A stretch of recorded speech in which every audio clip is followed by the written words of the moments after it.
ನಮಸ್ಕಾರ ಸ್ನೇಹಿತರೆ. ಸುಮಾರು 2 ತಿಂಗಳ ಹಿಂದೆ ಬೆಂಗಳೂರಿನಲ್ಲಿ ನಡೆದ ರೇವ್ ಪಾರ್ಟಿ ಟಾಲಿವುಡ್ನಲ್ಲಿ ಸಂಚಲನ ಮೂಡಿಸಿತ್ತು. ನಟಿ ಹೇಮಾ ಸೇರಿದಂತೆ ಹಲವು ತೆಲುಗು ನಟ ನಟಿಯರ ಬಂಧನ ಪರೀಕ್ಷೆಯೂ ಸಹ ನಡೆದಿತ್ತು. ಹೇಮಾ ಡ್ರಗ್ಸ್ ಸೇವನೆ ಖಚಿತವಾದ ನಂತರ ಆಕೆಯನ್ನ ಬಂಧಿಸಿ ಜೈಲಿಗೆ ಕಳುಹಿಸಲಾಯಿತು. ಸದ್ಯ ಅವರು ಜಾಮೀನಿನ ಮೇಲೆ ಹೊರಗಿದ್ದಾರೆ. ಇತ್ತೀಚೆಗಷ್ಟೇ ಜಬರ್ದಸ್ತ್ ಕಾಮಿಡಿಯನ್ ಆಂಕರ್ ಹಾಗೂ ನಟಿ ರೋಹಿಣಿ ಮತ್ತೊಂದು ರೇವ್ ಪಾರ್ಟಿಯಲ್ಲಿ ಸಿಕ್ಕಿಬಿದ್ದಿರುವ ವಿಡಿಯೋ ಇದೀಗ ಸಾಮಾಜಿಕ ಜಾಲತಾಣದಲ್ಲಿ ವೈರಲ್ ಆಗಿದೆ. ಪೊಲೀಸರು ಆಕೆಯನ್ನು ಬಂಧಿಸಿ ಕರೆದುಕೊಂಡು ಹೋಗುತ್ತಿದ್ದಾಗ ಸುದ್ದಿಗಾರರು ಮೈಕ್ ಹಿಡಿದು ಪ್ರಶ್ನೆ ಕೇಳುತ್ತಿದ್ದರು. ಇದಕ್ಕೆ ರೋಹಿಣಿ, ತನಗೂ ಇದಕ್ಕೂ ಯಾವುದೇ ಸಂಬಂಧವಿಲ್ಲ, ಬರ್ತ್ಡೇ ಪಾರ್ಟಿ ಇದ್ದ ಕಾರಣ ಬಂದಿದ್ದೇನೆ ಎಂದು ಉತ್ತರಿಸಿದ್ದಾರೆ. ಆದರೆ ವರದಿಗಾರರು ಆಕೆಯನ್ನ ಬಿಡಲಿಲ್ಲ. ನಿಮಗೂ ಪಾಸಿಟಿವ್ ಬಂದಿದೆ ಅಲ್ವಾ?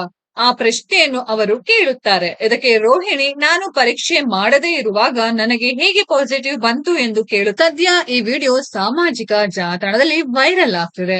ವಿಡಿಯೋ ನೋಡಿದವರಿಗೆ ಅದು ಪ್ರ್ಯಾಂಕ್ ಅಂತ ಹೇಳುತ್ತಿದ್ದಾರೆ.